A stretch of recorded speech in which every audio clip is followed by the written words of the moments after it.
Shuhei Yoshida is leaving PlayStation on January 15th, 2025.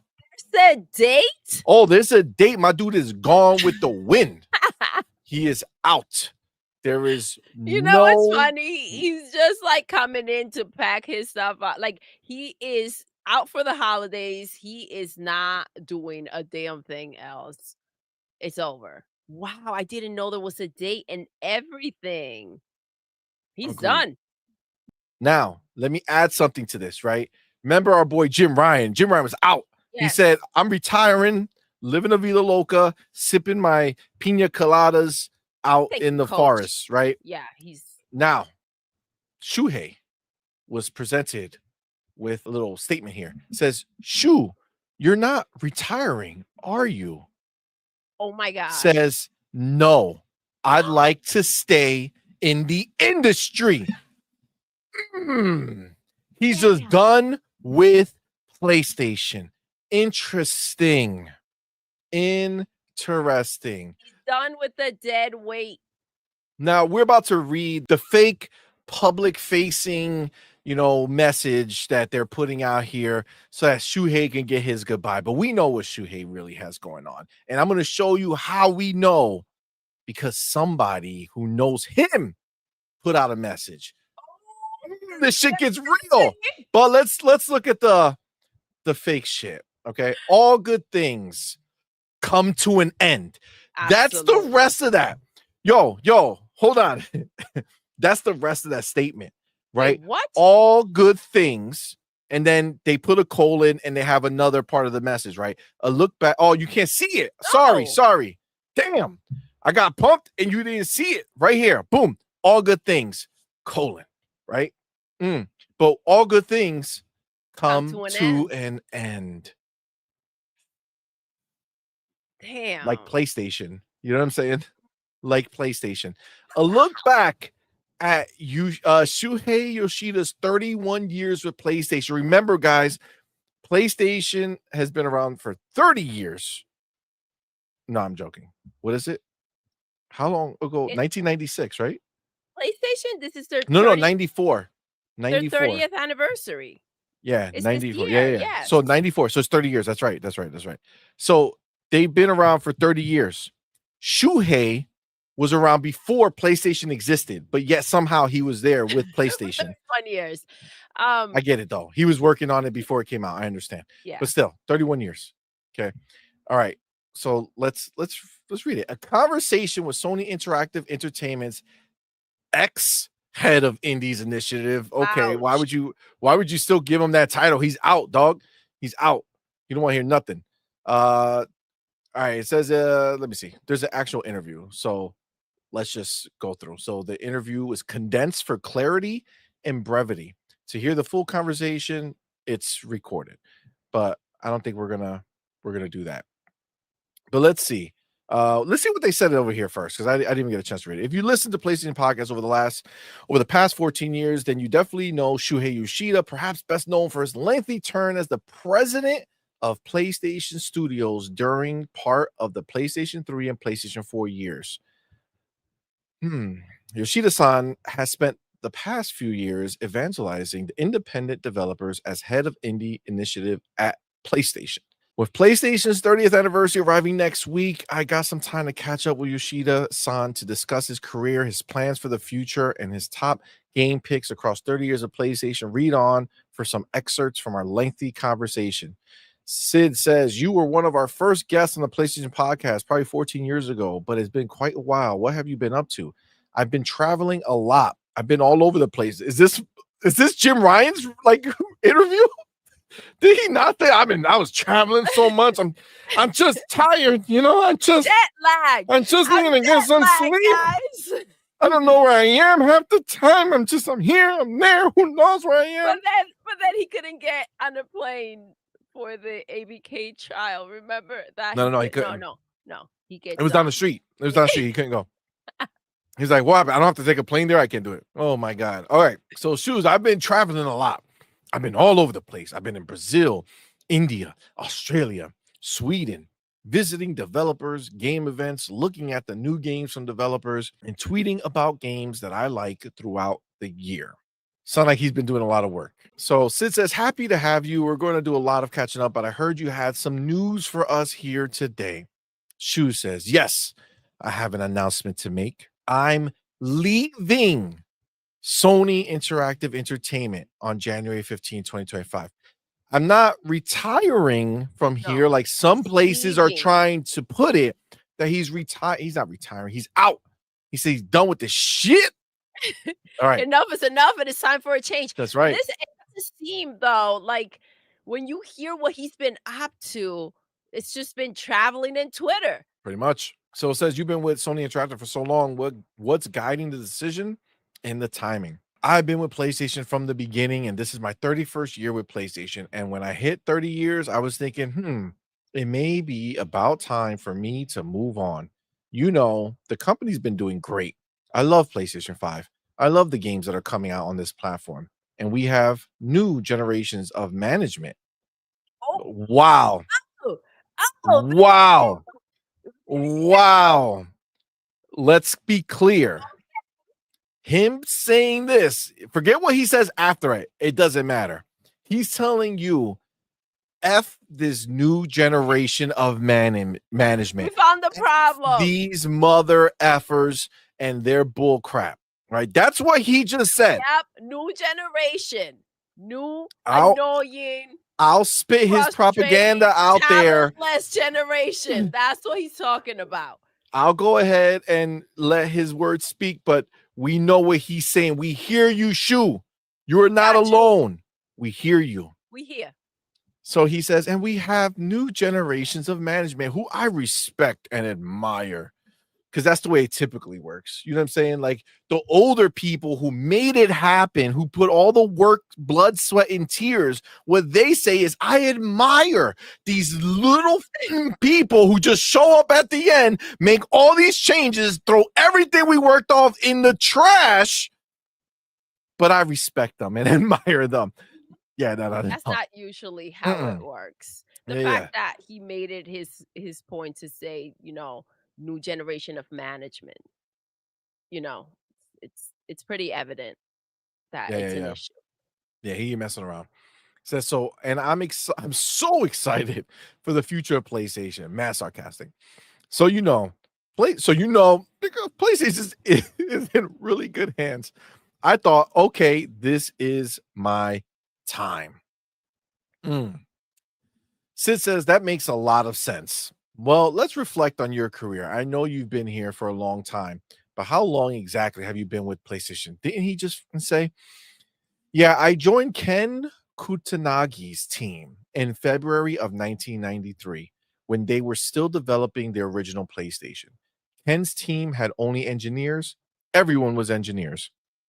And I was the first non-technical person to join the team as the company, Sony Corporation at the time, started to plan to bring PlayStation to market. So it was 31 years ago. Ken Kutaragi.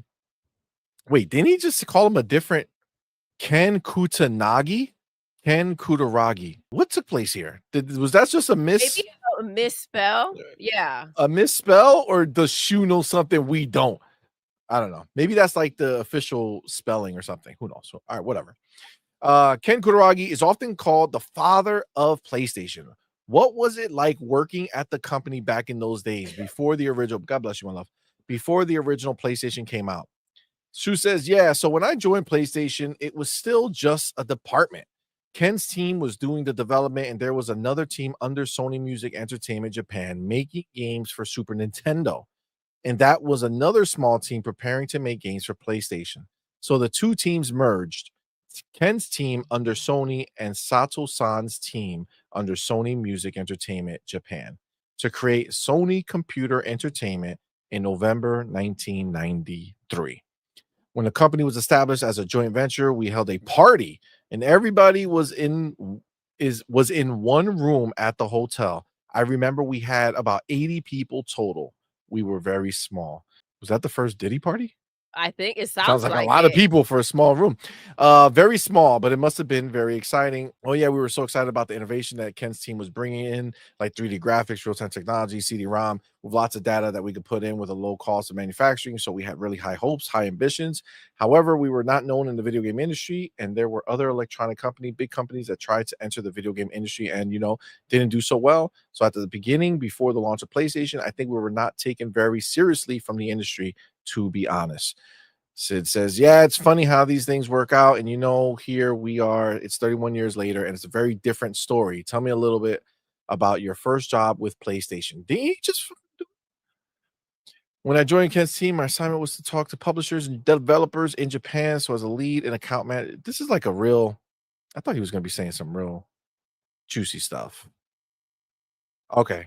So listen to our full discussion.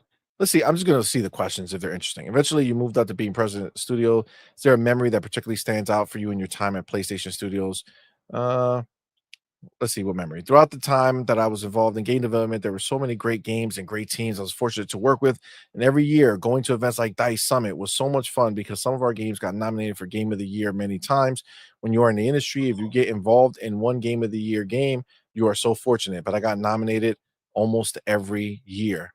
Damn, he's like bragging now. He's like, yeah, look at my I credentials. got Look nominated. at my credentials. However, among all of these times, one time stood out for me in my memory as something really, really special was when Journey got the Game of the Year award. Journey was distributed through PlayStation Network. It was a digital only small game.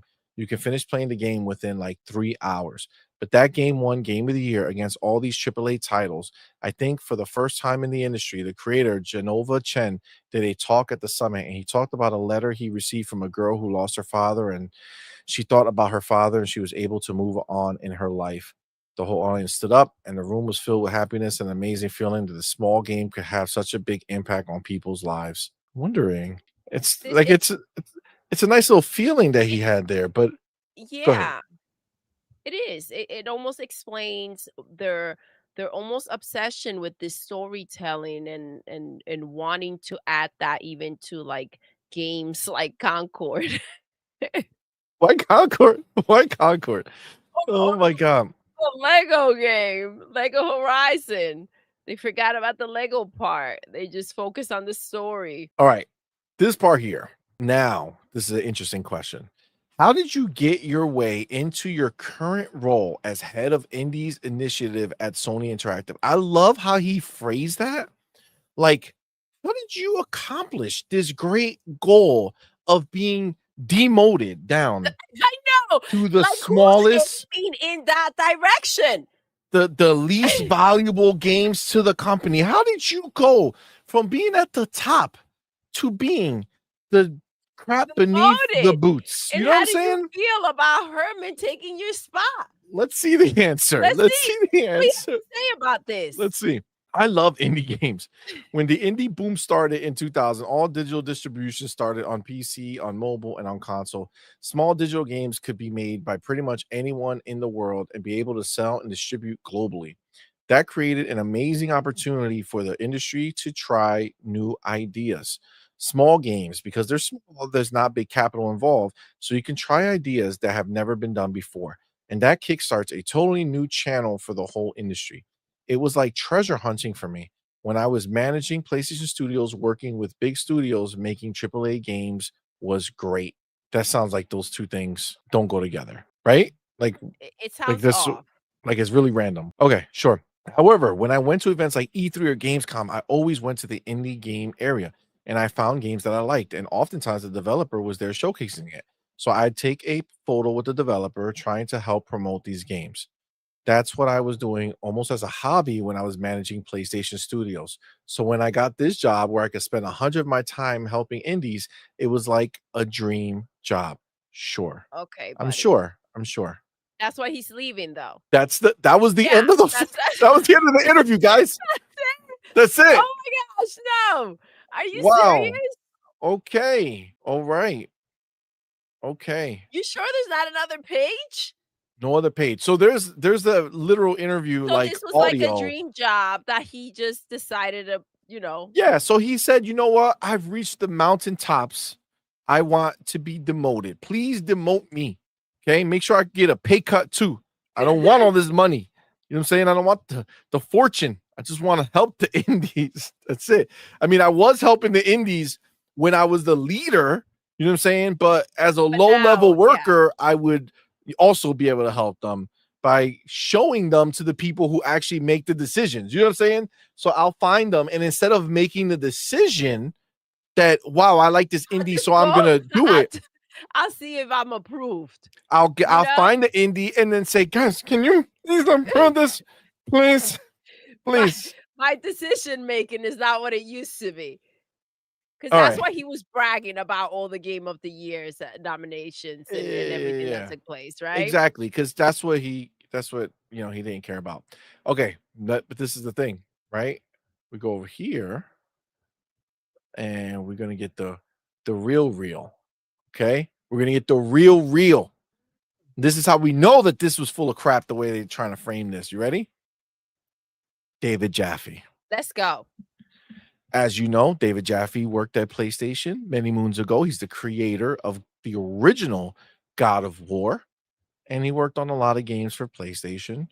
So he knows Shuhei very well and many others. He was a big person who was really upset when Connie Booth got dropped.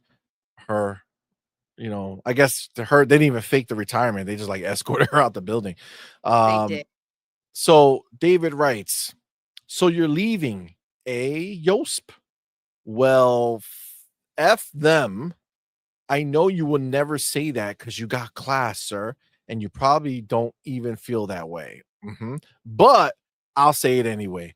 You are an effing rock star, and I was fortunate to have had my career overseen by your vision and insistence on greatness. I didn't always get it done for you. Some hits, some bombs, but we always tried our best, and you are just a gem and one of my favorite people in the biz. Thank you for all the chances that you and Scott and Alan gave me. I am so glad that you're staying in the biz and from what it sounds like, continuing to focus on indie games. They are the real future and the real art and the real life of the medium. And anyone working with you next is going to be lucky as anyone can be. Happy holidays, Shu, and congrats on the amazing run. Also, out of everyone I worked with at Sony, you were the only executive who ever truly made me nervous. Much love, sir. Always in your corner, Jaffe. Aw. And So Shuhei says, thanks, Dave. I always enjoy working with you. And thank you for making such great games for PlayStation. But it's the beginning, the right? beginning, It's the that's where beginning. it's at. David know exactly what he's talking about. That he knows exactly what I mean, we kinda know exactly what happened. He was demoted, right? Someone else took his spot. And I mean, that's not easy to deal with.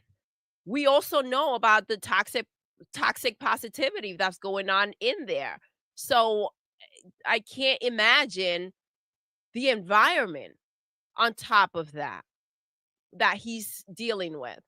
So listen, we'll see where he heads to. We'll see where he goes. It's sad to see the fact that, there's just that much more less now left of what PlayStation used to be. Everyone is just out the That's the door. key. That's the And he key. brought up, which is very important, the new generations of management. And that's part of the problem. That's a big 100%. part of the problem. And which means that it's just gonna keep on sinking. He's getting True. off. He's getting off, and I also think partially is because he knows where this is heading. I don't think this is gonna end well for PlayStation in any way. No. And what does this mean about the indie games if he's no longer there? Who's gonna take that position, or is it something that will even be their focus? At this point, isn't PlayStation making indie games technically? Like, I mean, what's the budget? Tell us the numbers. I mean, So, you're not wrong. I mean, that this is the thing, right? So, what Shuhei was alluding to with that statement about the new management, right? David Jassy saying F them, yep, right? We like if there's a triangle here, right? Like we know who they're talking about, like Shuhei, Jaffe, talking about the same people, right? And I mean, frankly, I think you look at what has been happening, and you can see that Shuhei is just like abandoning ship. I know that it's convenient to have, him be leaving after 30 years. Like, oh, 30 years, it's time for something new. Sure. It also just happens to coincide with everything PlayStation is making is not hitting. People are not excited about these things. If they're not excited about these bigger things, do you think they're going to give three craps about Shuhei Yoshida's little indie nonsense? That's the way they look at it, right? They look at it like it's nothing. Like, well, dude, we're trying to get a hit over here, and you're over here peddling me like some little crap that nobody cares about. Like, this is a problem for them, right? They're changing. They're not looking at it with the same value as they used to look at it, right? I mean, as much as it makes sense that, obviously indies have been around for a long time. They always do something unique. I'm I'm telling you, I think when they look at their future, you see PlayStation's, roadmap, which it tells you everything you need to know. There is none, right? We don't have a roadmap. We don't know what they're doing. And all of this is just them pulling away. Now, again, we're gonna go into our next story because they kind of go hand in hand. Okay. But the idea that PlayStation is going to release a PlayStation 5 handheld. I mean, that lets you know their forecast, right? Like where they're planning to be in a few years. Like had to see this, right? And had to see that this is not going in a great direction. I mean, Shu has seen a lot, right? It's not just, I mean, from our perspective, is a mess. I can only imagine how much more, obviously, he knows about what's taking place over there and what direction they're heading. He's leaving for a reason, for sure. This handheld situation, they said it that they're working on a PlayStation 6. What happened? Is this a pivot? Is this something that they feel like maybe instead of coming out with a console, we'll just do the handheld and see where that lands? Maybe it'll be something cheaper for them to go ahead and put together. Maybe there's more profit in there. We know that the Pro is not selling as they expected it to sell. What's going on with the Pizzer technology? I mean, this So is many all questions. yeah, this is all leading to like the same situation, and that is PlayStation's future is just Done. I mean, we don't know. It's unknown, right? It doesn't seem like there's anything to bank on, right? Like we do know that there's changing the way they're doing business, right? They're scaling things back. They're going to make smaller, type of games. They're not pushing things forward like they used to, right? They're trying to see where they can make money anywhere they can. Like we understand this. But the fact that Shuhei Yoshida, right, that he went ahead and he's leaving now when all of this is happening. We're seeing it all take place. It's no coincidence, right? Like there is a reason this is happening, and I think we need to see it for what it is. Him leaving is signaling the last of the old regime, right? Remember, Herman Holst, he's not, like super OG. Like he worked for Guerrilla Games. He was the studio head over there, and they were working on Killzone and stuff like that. But they were just a developer. Like Killzone was not a big deal for PlayStation. You know what I'm saying? It wasn't very successful. That's why they kept trying and trying, but it could never get anywhere. And it wasn't until he made this, change that and they made Horizon, that all of a sudden you started seeing Herman being somebody, right? Yeah. Now, I mean, the fact that that happened and then the whole shift happened and then they dropped Shuhei for Herman. I mean, that's not like the But old crew is gone, dude. that's Like the thing. Like, how do you go ahead and you demote and then kind of let go of so many people that kind of worked on what PlayStation used to be, and we've said it before, PlayStation is not what it used to be, and this new crew is what's affecting that. So, the idea, and we've had conversations of can they turn it around, and it's just difficult to see how. And this just kind of solidifies that there's no way back, right? It's not, the games are not fun like they used to be. They're not diverse. There's not much left, really. I mean, let's go back to what they said, one game a year. Like, what's happening here? And now you're letting go of so many, like, so many people that were the foundation of it are just not there anymore. It's a freaking shipwreck, bro.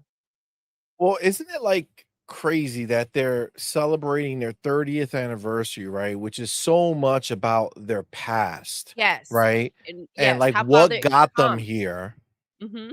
And now it's almost like as much as it's a celebrating of the past, it's almost like a Closing the final door. detachment. Yes, You know what I'm saying? yes, Like it's like that is then, this is now, right? Like the that's past rough. is the past, and we're not getting that, right? That's done. So these people who are, PlayStation diehards, right? You're gonna have to take a long, hard look in the mirror and see if you're still, repping the company that you fell in love with, right? So obviously Because that's no longer what it is. it's not. We're seeing a pattern. Insomniac also put out a statement or a letter, and it almost like we said it. This feels heavy. This is like a goodbye letter of what they were. Oh yeah, when And they hit their yes, milestone, their 25-year or exactly. 30-year, whatever it was. And it's like, what's happening here? Now, like you said it, you said 30 years later, this should be a celebration. This should be something uplifting and exciting for all of the people that made it what it is, that made PlayStation what it is today. But instead, they're leaving. So, what does that tell you? 100%.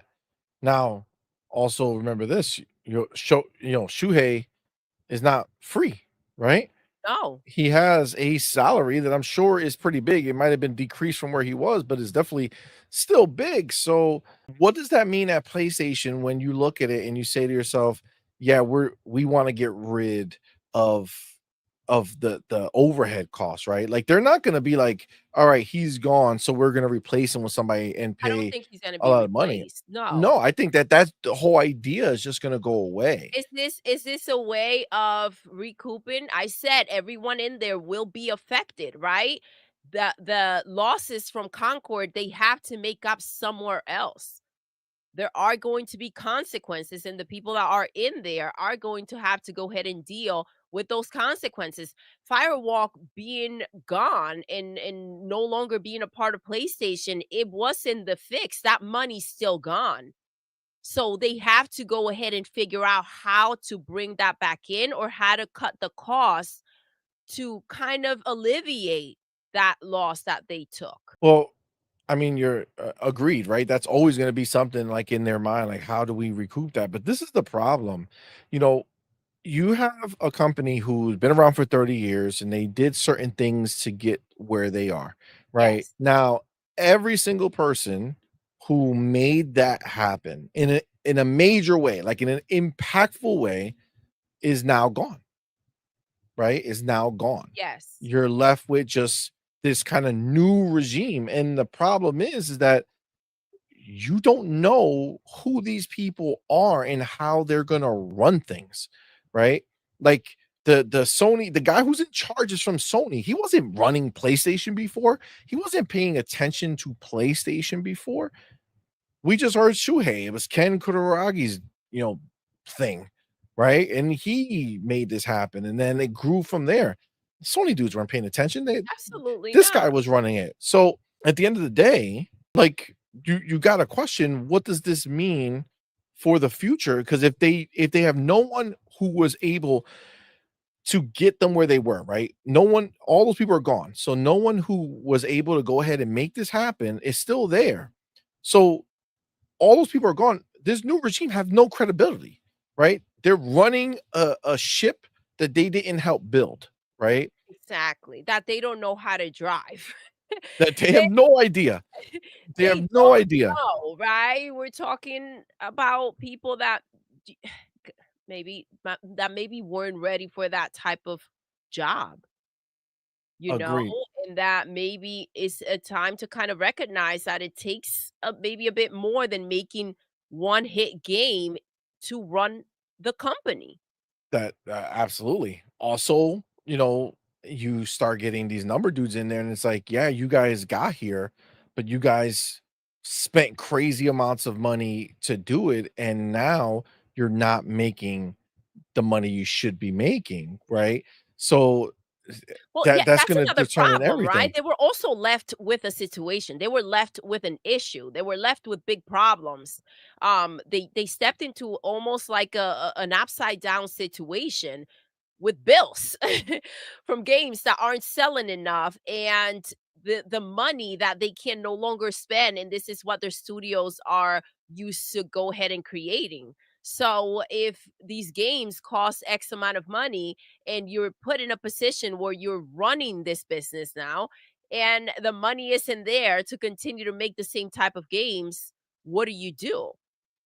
I think that even the people that were there before, the problem that they're having right now is that the business is no longer what it used to be. It was a different situation when Xbox wasn't, didn't have the studios that they have, and they weren't competing in the way that they are now. So for them to go ahead and have those exclusive deals that are getting so much harder to come about is an issue. For them to go ahead and have a few exclusive deals when Xbox is making a library of freaking games a year, how do you compete? How do you make those few games that you made exclusive to your platform stand out? How do you make people want these games? It is the casual box. So they know that. They know that having X amount of boxes out there is not going to make these consumers go ahead and pick up the games. So you're in a situation where it doesn't matter if you go ahead and you try to get 5 and maybe, a couple of those go ahead and become a hit and you get the bigger bag for it. It just when it comes to money, it's such a small amount of the pie that they're taking that maybe it doesn't even make any sense to continue to compete. So I mean, it sounds crazy, right? Because you don't necessarily imagine one of the first parties, publishers kind of saying, maybe we don't want to do this anymore, right? But I kind of feel PlayStation is almost at that point. Like I feel like right this second they're not, right? Like I feel like right this second they're like, okay, we're gonna make these changes and let's see what happens. But I really feel that as far as like first party is concerned, if these major games that they make don't like hit the way they want them to hit, considering that they're gonna do them at a lower budget, right? Like, there's a strong possibility that they just stop, right? Like, they just stop Absolutely, doing first party absolutely. content. Listen, the God of War trilogy, even though it's potentially going to be a remaster, not a remake, that might be the better looking game if than what they go ahead and can afford right now when it comes to a God of War. Agreed. I mean, it's something cheap and something that people might actually be excited about, And right? the Lego didn't hit. If it was a hit, then that's different. Okay, let's Lego up, right? I'm telling you, no And matter it's so everything they did ridiculous didn't hit, because bro. all they had to do was follow the path. It's How dare crazy. you? How do you it's like it's self-sabotage at this point. How do you mess up? How do you not turn a Lego game into a Lego game? But this is the problem that they have. It's that toxic positivity where they think that they know best. No, the consumers are used to a certain thing. And if you're gonna come out here and claim that you're making a Lego game, you better Uh, deliver a Lego game. but honestly, that is less of the issue because you have to want to buy the game first to even get to the point where it's a Lego game or not a Lego game, right? Like we spoke to Hargeet. Hargeet played it and told us it's not a Lego game. You don't do any of the stuff that's in Lego. It's basically just a a cash grab, right? Oh, it has Lego in the title. Hopefully he'll sell. And the fact is that PlayStation doesn't know its audience anymore. They Well, they don't think that they know. just want this storytelling and they're gonna go ahead and gravitate towards it regardless. They don't want a Lego game, you guys. That's not the way out. No, And they and want things no, that no, push, I though. don't. I think it's ridiculous because if you're going ahead and like they said, we're trying to reach that Nintendo audience, you don't come in like this. You don't. You go ahead and you make the game a Lego game. You make it fun. This is not about your desire and what you want, right? This has to be about what is going to sell out there. And going in trying to reach those Nintendo fans, you got to come correct. You got to bring the fun. Well, and again, like agreed.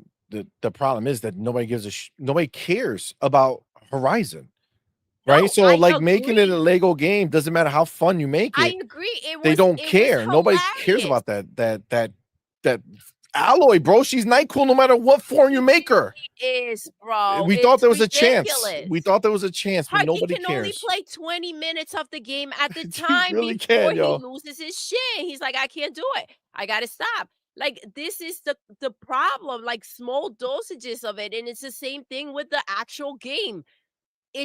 She is just she ain't it, and the crazy thing is to hear them say that this is our most important IP. Listen, I get it, Spider-Man is not theirs. God of War, not necessarily anybody can go ahead and make one of those. I understand why, but it's not your actual biggest IP. So, And frankly, we don't know what would be, right? Because we saw the list of their sales and they just don't sell that much across the board, right? Like, regardless of IP, they've all seen a decrease, right? Nothing is getting more. The more consoles they sell, the less people are buying. Like this, like it doesn't make any sense, yo.